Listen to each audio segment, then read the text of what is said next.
Hello traders, the title of this video is how to avoid using the Elliott wave theory like a science.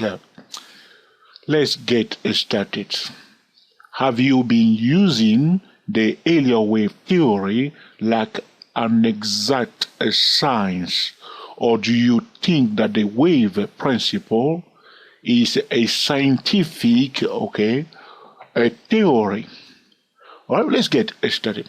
Now, the reason why we need to record this video today is that there is something going on in the financial market.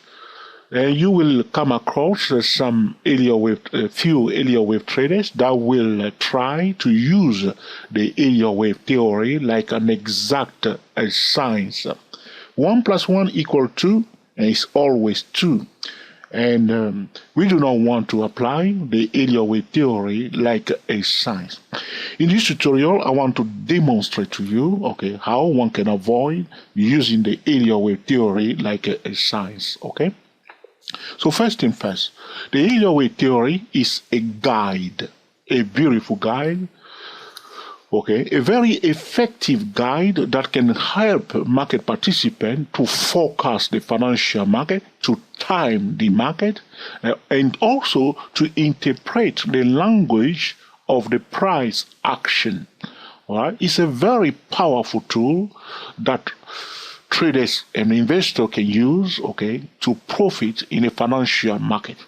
But there is a danger because of how should I put this to you?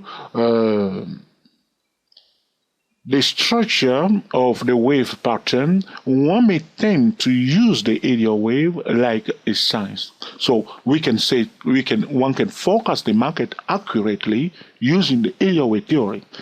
Very often, market analysts will use the Elliott wave theory to forecast the market.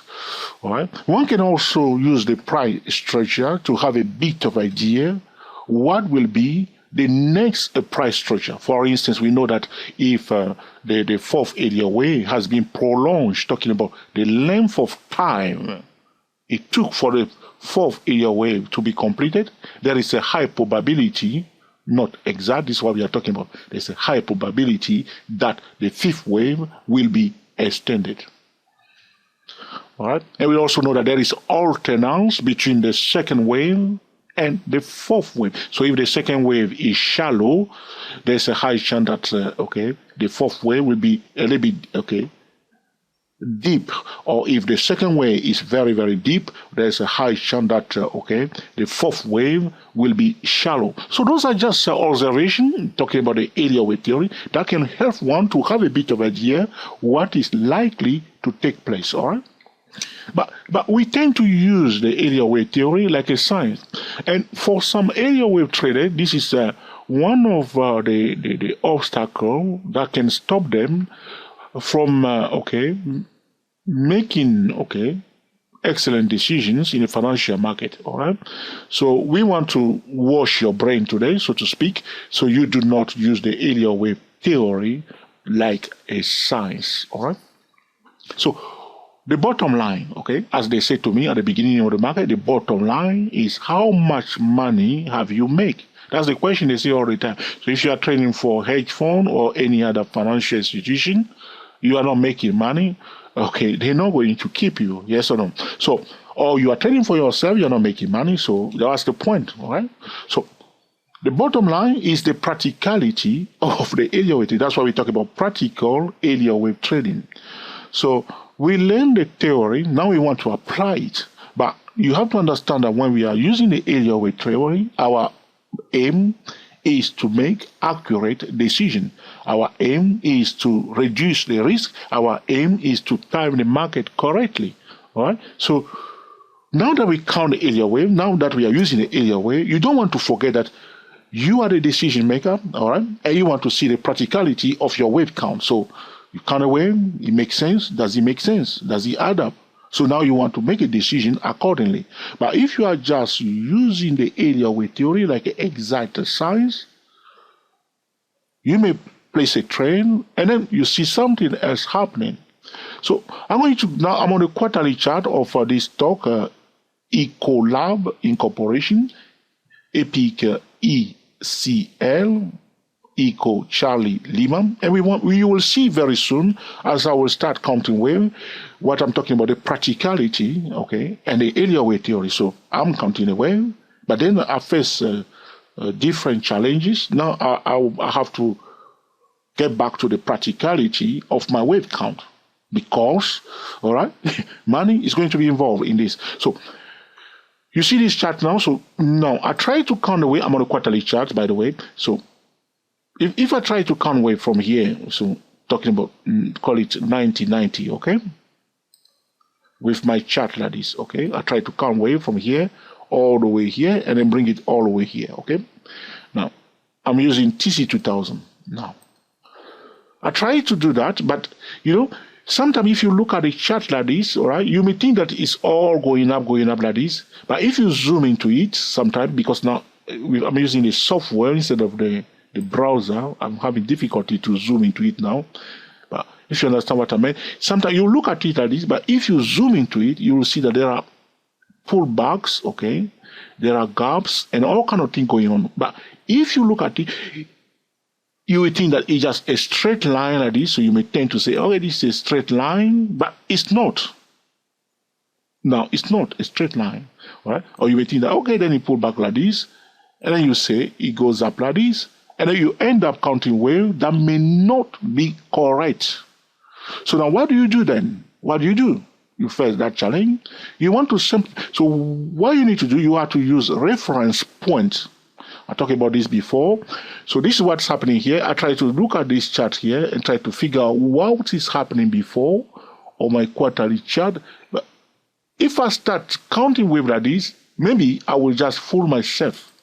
So to avoid that, I switch to the practicality of the wave count.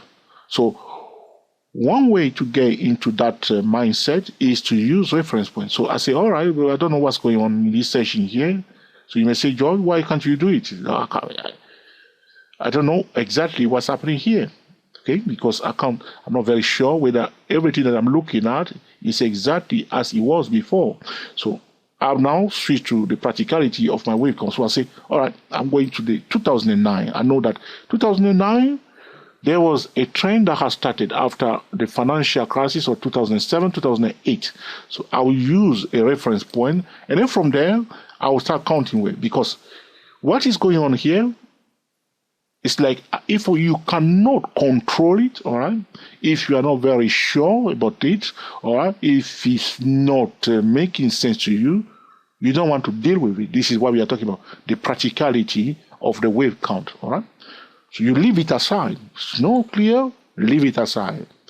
Or like I show you in some of the video that I did before, that I told you that sometimes, when we are counting wave become complex, we covered some portion of the price action, especially if you see double bottom, double top, we can cover those sessions, and sometimes you'll see that thing will become clear.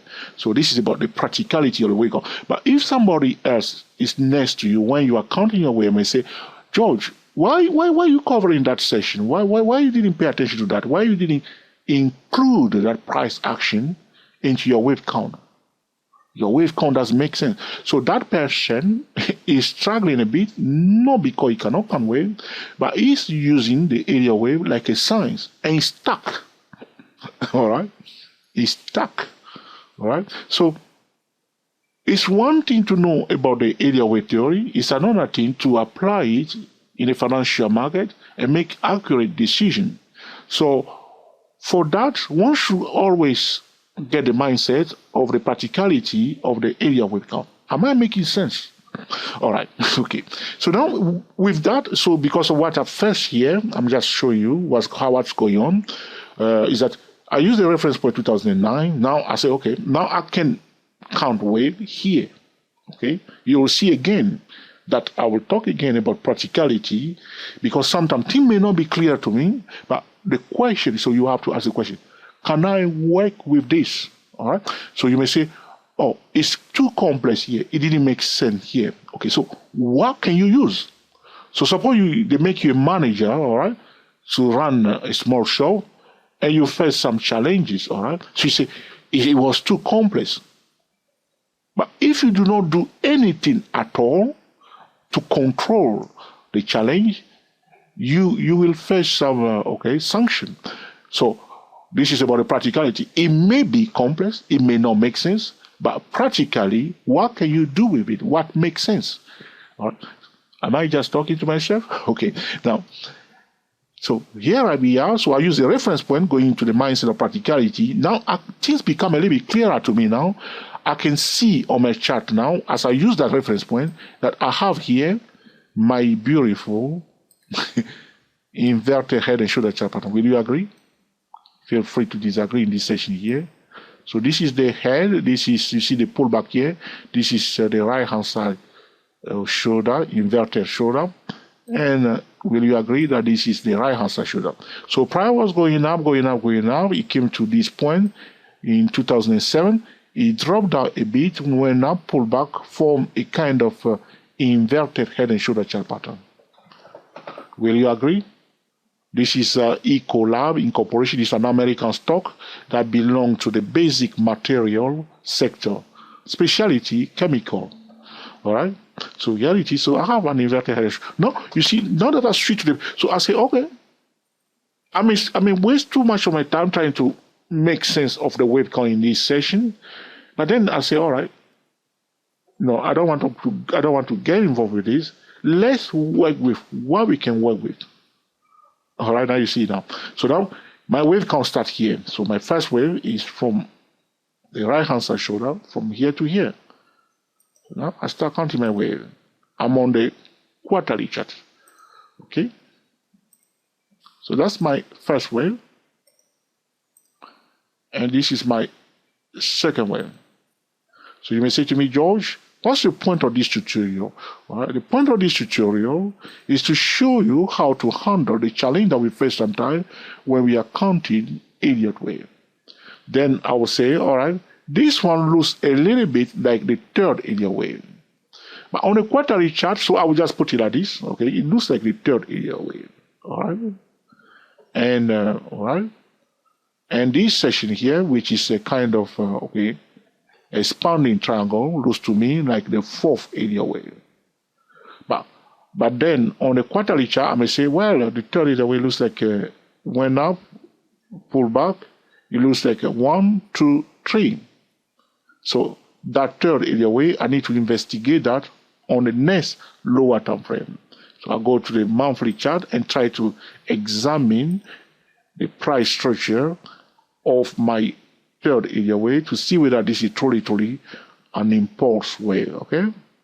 So now let's go to the monthly chart to investigate that orange section. All right.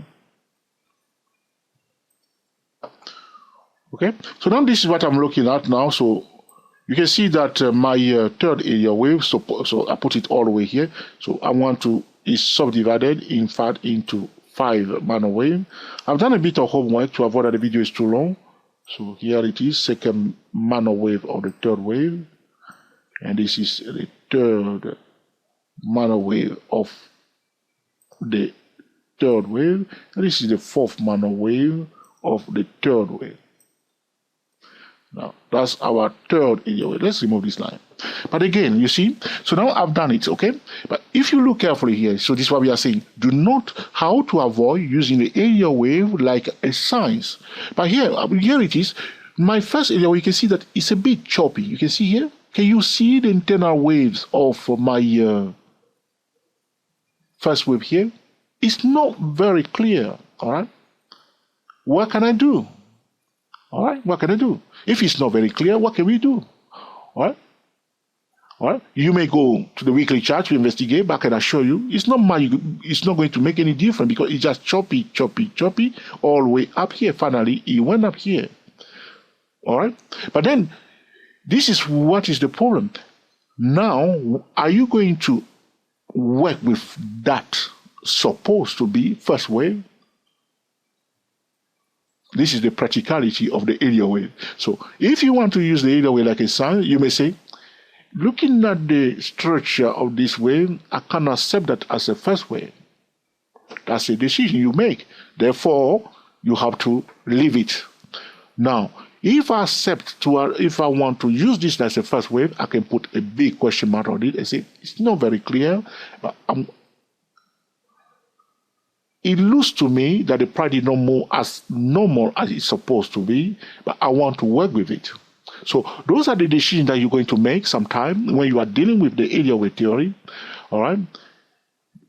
When you are counting area wave, all right? This is about the practicality of the wave count instead of using it like a zigzag. So if, for instance, I decided to use it like a zigzag, I will be stuck here in this first area wave, and I can move further up. Again, if you look at the fifth manual wave or the first wave, it's not very clear. 1, 2, 3, 4, 5. Now again, here it looks to me like a triangle again here. So now the decision is yours. Are you willing to use this as the fifth manual wave of that triangle? You can use that as the fifth manual wave of the third wave. All right. So those decisions is about the practicality of the area wave when you are trying to avoid using the wave theory like a science. Can we work with this wave type of wave count? Yes, I can work with the wave count. Though, if you want to use the area wave like a scientist, we will not work with this. Okay? I know sometimes traders count wave and they want to, what should I do? It doesn't make sense. And then they give up or they don't know what is the next move. As I told you before, the most important thing is that we do not want to violate the market pattern. So now from the quarterly chart, you can see that the first challenge is that this session here, if I start doing it, I'll stay here the whole day and I will give up counting my way. So I leave it. I can only work with what I got. Now with the information that I have here, I have an inverted head and shoulder chart pattern, and then from there, it starts making a bit of sense, okay? So first wave, second wave, and the third area wave has been subdivided into 5 manual waves. Now, there is no area wave violation. The second wave did not come to the beginning of the first wave. And the third wave is not the shortest motive wave. All right, as you can see, it adds up nicely. Okay? Now, this is the fourth area wave that is an expanding triangle. Practically speaking, we can work with this. Now, again, look at this. So we have an expanding triangle. Normally, we should have 1, 2, 3, 1, 2, 3, 1, 2, 3, 1, 2, 3, 1, 2, 3. The A, B, C, D, E triangle. But can you look again? Look at this surprise action here. You just drop it down here. Look, it just went down. Boom. Can you see 1, 2, 3? No, I can't see 1. And then the next one, it just went up like this. And then the next one, look, my friend. And then it came down like this again. And then it went up again. We don't see anotherly 1, 2, 3. But you see, that's what I'm talking about. When things become too complex, the practicality, like a manager, all right, you have to manage the situation and get something out of it. It's like, for instance, those who sell sandwiches, all right? So at the end of the day, they know that, okay, that sandwich, tomorrow they can't sell it, okay? What do? All right? In London, you go to Boots, all right? Around 5 o'clock, the manager had to sell it, okay? The sandwich that cost £3 or $3, they will sell it $1. Now, but if that manager leave that sandwich to at the same price, £3 all day long, and tomorrow the boss came in and said, why do you have too many sandwiches that you didn't sell any? He said, because no one buy. He said, did you try to reduce the price? Now, that's why we are talking about the practicality. Now you have to make decisions. So here again, you want to take control of your wave count, own it, and take charge of it and control it, okay? This is what's happening here. So I know a lot of traders may be saying, oh, George, the theory understanding, the A, B, C, D, E chart pattern, I understand it clearly, 1, 2, 3, 1, 2, 3, 1, 2, 3, 1, 2, 3. All right, but here it is. Look, can you see my 1, 2, 3, 1, 2, 3, 1, 2, 3, 5? Look, but when you face that challenge, just remember that is there a triangle? That's it. That's all. So highlight the triangle. So the most important thing for me, as I felt this challenge here, the most important thing or the takeaway, all right, here is just how a triangle. That's it. So I don't want to use the area wave like a science, expecting 1, 2, 3, 1, 2, 3, 1, 2, 3, 1, 2, 3, 1, 2, 3. I'm not want to use the area wave like a science, A, B, C, D, E, as we're learning in the theory. I'm now switching to the practicality of the wave count. There is a triangle. No one can deny it. You see now? But if I'm stuck there thinking, say, okay, we must have that 1, 2, 3 in another, that's the way they always see it. Just show me those exact 1, 2, 3. But then, so I have to create it, but don't create anything. So now you can see that the practicality now is that usually when we have an expanding triangle, we expect the fifth area wave to be extended. So now again, are we using the area wave like an exact science? Are we going to have an extended fifth wave? So this is again to separate the theory, okay, from the practicality of the area wave count. All I will say at this point in time, because the bottom line is to make accurate decisions. I have a triangle in place. So what is happening in the triangle? People are selling at the top of the triangle and they are buying if you pull back near the low. Some of them are buying near the median line of that triangle. So this is the strategy we must deploy at this point in time. So we're looking for trading setup, and then we implement a top-down trading method to trade it. So if before we can talk about a fifth area wave, if there will be a fifth area wave, all right, you very simple, basic technical analysis, when things become too complex, or if you don't know what to do, cut it to the bone. Just make it very simple. Right? Let's keep it simple. Right? So now you say, okay, fifth wave. If there will be a fifth wave, we'll break above that triangle. Okay, in an orderly market, we should have a pullback that would be nice, and then we take it from there, one step at a time, and without assuming anything. All right. So you see now the difference between somebody who is using the area wave like a science and somebody who is using it like a practical trader. You say, okay, the theory say A, B, C, D, E, 1, 2, 3, 1, 2, 3, 1, 2, 3, 1, 2, 3, 1, 2, 3, internal wave. Now, here we are, we have a triangle, expanding triangle, but I can't see those 1, 2, 3, 1, 2, 3. All right, what should we do? Normally, we can go to the lower time frame to investigate, but can I show you go to the weekly time, you're not going to see any difference. So therefore, we just focus on the key part of the area wave is that there is a triangle. There is a triangle. Can we work with that? Yes, we can work with that. So, can we trade it? Yes, we can trade it. So, I will not buy here like this. That will be completely crazy because some trader will try to sell it down. So, one can look for an opportunity to buy near the median line or at the low. If it breaks above where it is, all right, fundamental are solid, it may go up, all right? But again, so we can't have a wave now, okay? It's a guide, all right? It's a guide. So always you count your wave. Just always remember this. Your wave count can be wrong. Have I said that? Yes. Anytime you count your wave, even if everything looks beautiful like it is now, all right? Always think that my wave count can be wrong. So you don't want to think of it like, I got it correctly. This is a beautiful wave count. Okay, there's nothing wrong to be proud of your wave count, but don't just take it like it's correct, it's exact, and we're going to see an extended fifth wave. Don't get into that mode. Always control the risk, okay, and think that my wave count may be wrong. Don't think that your wave count is always accurate. My wave count is okay, may be wrong. The only time that your wave count is accurate is when your forecast is correct, when you get something out of the trade. All right, your wave count may be wrong, but if you make excellent decision, well, your wave count is profitable. All right, so you don't want your wave count to be correct and your trade to be a losing trade, yes or no? All right, so this is what we are talking about. So do not just think of wave count being correct. Think of more about decision making, practical decision, using the area wave to make excellent trading decisions.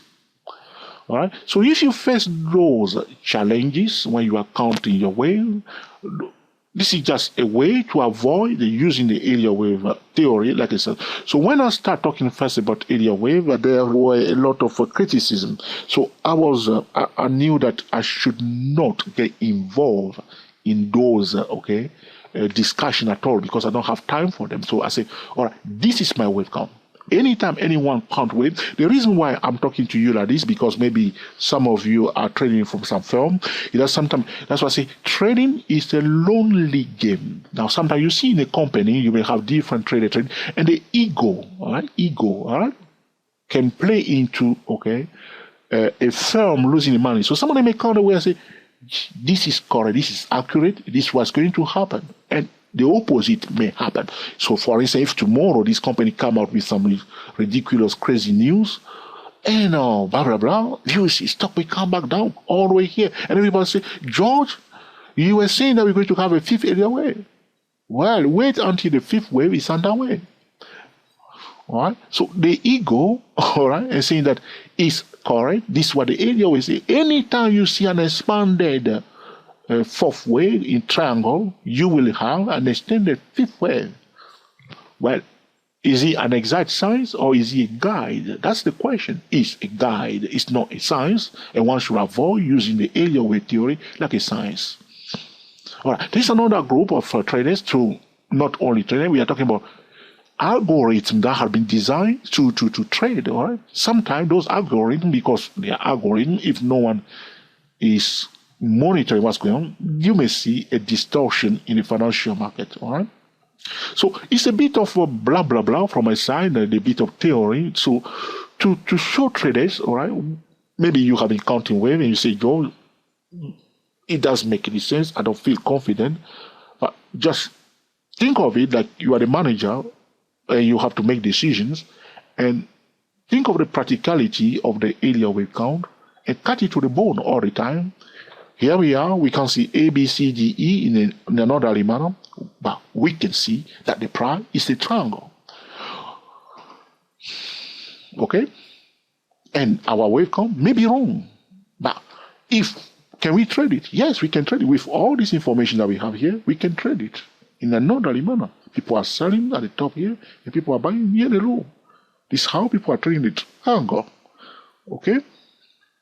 So, if you have any question or suggestion, put in the comment section. Or if you have been using the area wave and you face some challenges, all right, let us know in the comment section. So maybe I may get some idea and record another video to highlight more things that you can do. So the objective of this tutorial, you may say that, George, is to wash your brain.